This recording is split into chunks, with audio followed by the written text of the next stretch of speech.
Olá, amigos. O tema da aula de hoje será a relação entre religião e política. Como habitualmente eu faço preceder as minhas análises, eu sempre faço um preâmbulo para mostrar por que o tema é relevante, qual a sua importância para a atualidade, porque nós contemporâneos devemos estudar esse assunto. Eu vou fazer o mesmo aqui e também vou mostrar o corte epistemológico, o corte do objeto, ou seja, aquilo que eu quero delimitar como sendo o ponto principal dessa exposição.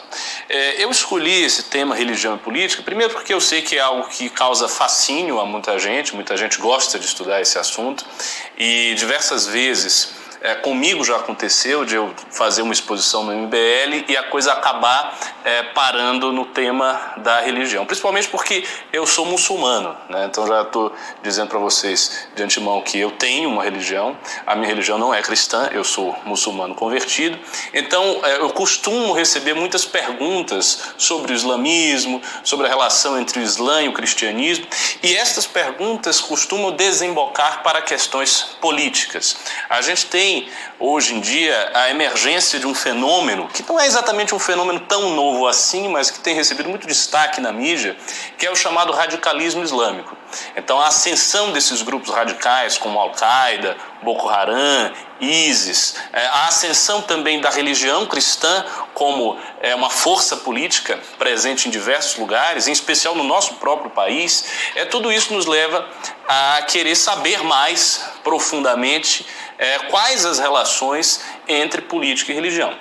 Eu vou fazer aqui uma abordagem que eu considero um pouco diferente da abordagem que eu fiz do fascismo, porque quando eu estava falando de fascismo e nazismo, eu enfoquei na doutrina, mas enfoquei muito na história prática do fascismo e do nazismo, ou seja, como a economia fascista funcionava, como as instituições do Estado funcionavam na prática. Então eu desci num nível de detalhe histórico que eu não vou descer aqui. Na realidade, eu vou me ater a apresentar a relação entre religião e política doutrinariamente, em especial na época de consolidação dessa relação, na época da Antiguidade e da Idade Média. Então vou me deter bastante nesse período histórico.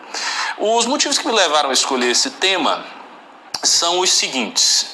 Eu também já citei um livro que é muito importante para a minha formação mental, minha formação política, que é O Choque das Civilizações, do Samuel Huntington. E a tese do Huntington é justamente de que os conflitos existentes na contemporaneidade, na atualidade, serão cada vez mais conflitos entre as civilizações, ao invés de conflitos entre liberais e não liberais, entre comunistas e pró-capitalistas. Então os conflitos serão civilizacionais.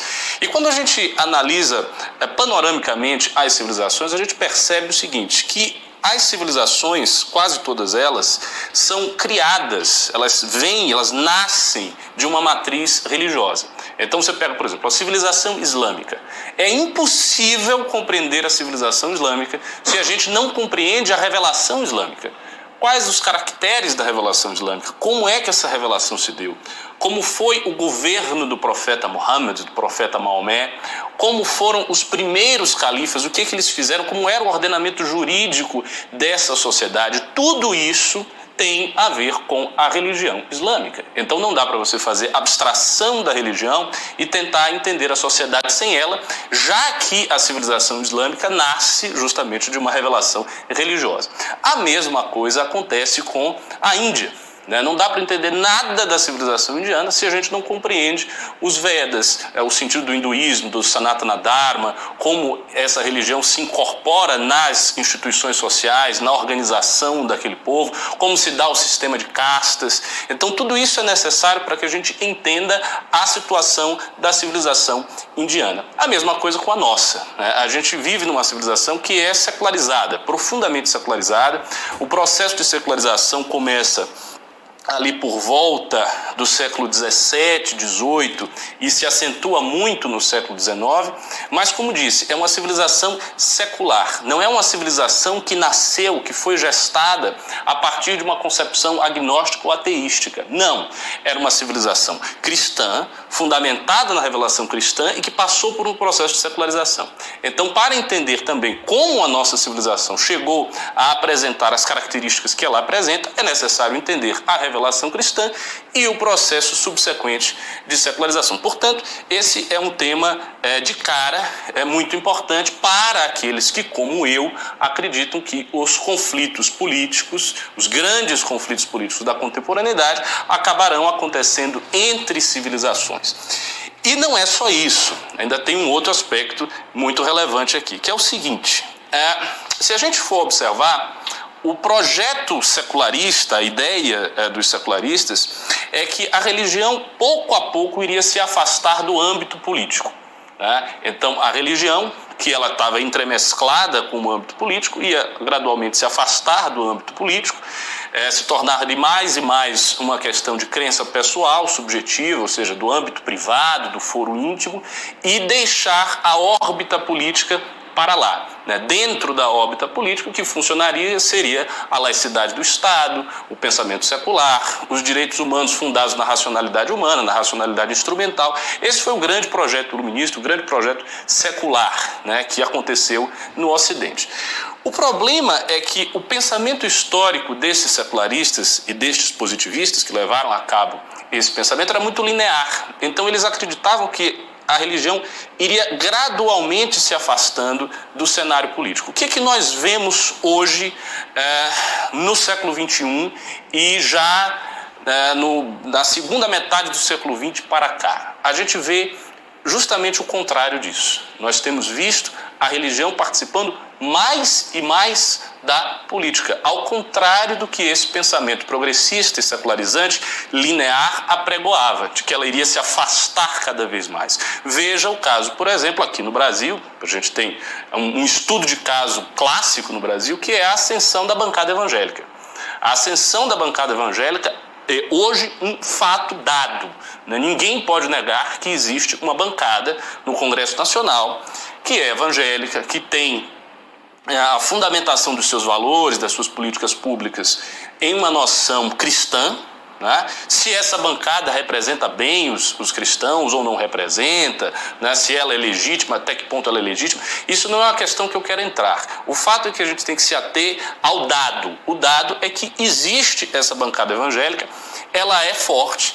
Os evangélicos possuem, pelo menos no Brasil, 2 partidos, o PRB, que é diretamente ligado à Igreja Universal, do bispo Edir Macedo, e o PSC, que é um partido que tem várias lideranças evangélicas e tem um vínculo muito íntimo com a Igreja Protestante. Isso no Brasil é uma coisa que vem crescendo, não é algo que vem diminuindo. Não é como se a bancada evangélica fosse mais forte há 30 anos atrás e hoje estivesse mais fraca. É justamente o contrário. Então isso já coloca de cara no nosso país a pergunta: qual é a relação legítima entre religião e política? Como deve se dar a relação entre religião e política? Mas não é só uma questão do Brasil. Em vários outros lugares a gente vê também fenômeno similar. Vamos lá para a Índia, que eu citei aqui. Na Índia, hoje a gente tem um partido, o BJP, cujo presidente da Índia é o Narendra Modi. E o Modi e o BJP se baseiam numa ideologia política chamada Hindutva. Essa ideologia Hindutva é basicamente uma interpretação do hinduísmo para a Índia, uma interpretação nacionalista do hinduísmo, e que apregou a ideia de que a Índia deve ser hindu, ela deve estar calcada nas instituições hindus. Isto em um país que já teve uma presidente comunista, que foi a Indira Gandhi. Então vocês vejam a mudança. E qual é o sentido dessa mudança? O sentido dessa mudança é a diminuição progressiva do papel da religião na Índia? Não. É o aumento do papel político da religião na Índia. Isso também é um fato dado. Se isso é bom, se isso é ruim, aí é outra questão. A gente vai para o mundo islâmico. Você pega aí os países árabes, o mundo islâmico. Qual é o fenômeno que tem sido, os 2 fenômenos que têm sido mais enfocados pela mídia, tanto pela mídia mainstream quanto pela mídia de direita? 2 fenômenos extremamente importantes que têm sido enfocados por essa mídia. A emergência do radicalismo islâmico, baseado numa leitura e numa interpretação do Corão e do papel político e social do Islã. Então isso é um assunto que está na boca do povo, em tudo que é lugar a gente vê esse assunto. E a imigração em massa dos muçulmanos na Europa, que coloca diversas questões para o secularismo. Até que ponto a ordem social secular europeia pode receber tantos imigrantes que não se adequam perfeitamente a essa ordem? Será que esses imigrantes não se adequam a essa ordem? Será que existe um processo em curso de islamização da Europa? Será que nós iremos ver daqui a 50, 60, 100 anos uma Europa muçulmana, já que as taxas de natalidade das famílias muçulmanas são mais altas do que as taxas de natalidade das famílias ocidentais médias? Todas as questões se impõem e, como eu acabei de mostrar, todas essas questões atravessam a relação entre política e religião. Então, esse é um tema contemporâneo da maior importância. Dito isto, estabelecido bem a importância do tema, eu vou aqui dar o meu enfoque particular nessas aulas. Como falar de religião é uma coisa muito complexa, porque as religiões são muito antigas, então elas têm milênios de existência. Uma das grandes religiões civilizacionais, assim, e aí eu qualifico como grande religião civilizacional, em especial 4 delas, né, que correspondem às religiões mais numerosas, que têm o maior número de adeptos: o cristianismo, o islamismo, o hinduísmo e o budismo. Se você soma o número de adeptos dessas 4 religiões, dá bem mais da metade da população total do planeta Terra. Então, você está falando de muita gente. E dessas 4 religiões, o Islã é a mais jovem. E a mais jovem delas tem mais de 1.400 anos. Então, assim, nós estamos falando de um fenômeno velho. As religiões se estendem longamente no tempo. E isso faz com que qualquer estudo sobre esse tema seja muito complexo, porque a gente tem que lidar com um escopo de vários e vários séculos. Então, esse é o primeiro ponto. O segundo ponto: as religiões também são muito variadas. Embora eu pertença a uma escola filosófica e de pensamento que acredita que as religiões têm um fundo metafísico em comum, então eu acho que de alguma maneira elas apontam para a mesma coisa, a quantidade de variação dogmática, ritualística, moral, social, política é imensa, imensa. Então você estudar o hinduísmo, para fazê-lo de uma maneira apropriada, você precisa praticamente tentar pensar como hindu, tentar se colocar da perspectiva de uma outra civilização. E isso é muito difícil, isso é muito complexo e, portanto, exigiria uma aula muito extensa, muito detalhada para a gente conseguir fazer isso aqui. Então, o que eu fiz? Eu restringi o meu objeto de estudo ao Islã e ao cristianismo. E por que eu escolhi o islamismo e não, por exemplo, o cristianismo e o budismo? Acho que a escolha do cristianismo é bastante óbvia. Eu escolhi o cristianismo porque nós vivemos numa civilização ocidental que é resultado de um secularismo cristão. Mas por que o Islã e não o hinduísmo, e não o budismo, e não o confucionismo na China, que depois foi varrido pelo Partido Comunista? Por que essa escolha específica do Islã? Eu escolhi o Islã porque, ao contrário dessas outras religiões, dessas outras civilizações, o Islã tem um papel muito importante na constituição da própria civilização cristã. E aqui eu cito 3 fatos históricos da maior relevância que mostram isso. Primeiro fato histórico: as cruzadas. A gente sabe que durante a Idade Média havia várias guerras intestinas entre os feudos, então praticamente os príncipes e nobres medievais estavam guerreando o tempo inteiro. Só que teve uma grande missão que foi levantada pelo Papa Urbano II, que meio que unificou a cristandade em torno daquilo ali. Qual foi essa missão? A retomada do Santo Sepulcro da mão dos muçulmanos infiéis. Então as cruzadas tiveram um impacto na formação da mentalidade europeia, da mentalidade da cristandade europeia, muito grande. E não dá para entender as cruzadas se você não entende a alteridade, ou seja, contra quem as cruzadas se ergueram. Elas se ergueram contra o outro muçulmano. Então, primeiro fato. Segundo fato, também de capital importância para o Ocidente: a retomada da Península Ibérica, a chamada Reconquista Espanhola, o processo de reconquista que os espanhóis tiveram. A Península Ibérica, ela foi dominada pelos muçulmanos durante vários séculos. Tinha lá o Califado de Córdoba, que deixou as suas marcas arquitetônicas, artísticas, linguísticas, culinárias naquela região, em especial na Andaluzia. E durante muito tempo os cristãos tentaram retomar aquela região, se esforçaram para retomar, e essa retomada foi enfim conseguida, foi enfim conquistada.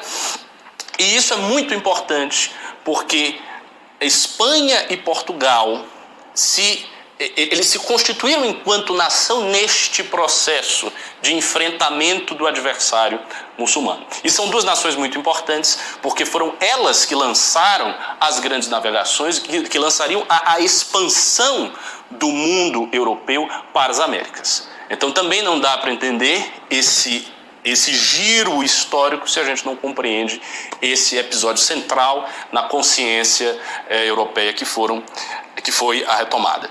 E o terceiro ponto também tem a ver com esses dois, foi a mudança comercial do eixo do Mediterrâneo para o Atlântico, que ocorreu justamente graças às grandes navegações e que abriu o mundo europeu para as Américas, que estendeu imensamente a influência da Europa.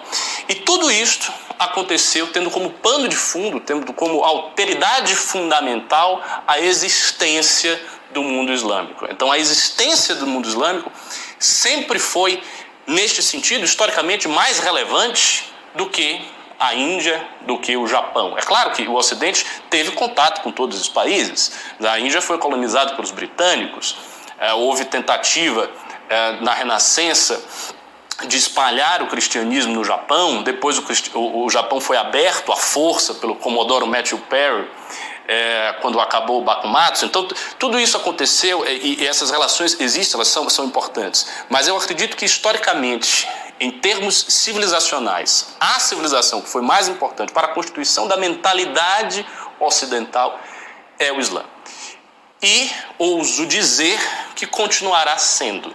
Se a gente for ver este fenômeno da imigração em massa dos muçulmanos na Europa, a relação entre a Turquia e a Alemanha, a relação entre o mundo islâmico e o Ocidente, esse choque de civilizações, como diz o Samuel Huntington, e eu acho, como falei, que ele tem um ponto muito importante quando ele fala em choque de civilizações, embora eu farei algumas ressalvas à tese do Samuel Huntington quando eu estiver falando sobre o Islã, vou fazer algumas ressalvas, mas eu acho que ele tem um ponto fundamental aí. Tudo isso, no século XX e no século XXI, nos coloca como alvo, como centro de gravidade, como centro gravitacional histórico, a relação entre Islã e cristianismo. Então, esse é o motivo de eu enfocar essas duas religiões. Como disse, farei aqui aulas de caráter doutrinário e vou tentar mostrar como o pensamento político no cristianismo e no Islã nasce, como ele é diferente, quais são as semelhanças, quais são as diferenças e quais as consequências históricas e políticas para nós contemporâneos das diferenças entre a religião islâmica no que tange à sociedade, à política, ao ordenamento jurídico, e da religião cristã no que tange a esses mesmos tópicos. Então, essa será a abordagem das nossas aulas, e já na próxima aula eu vou começar falando sobre o cristianismo.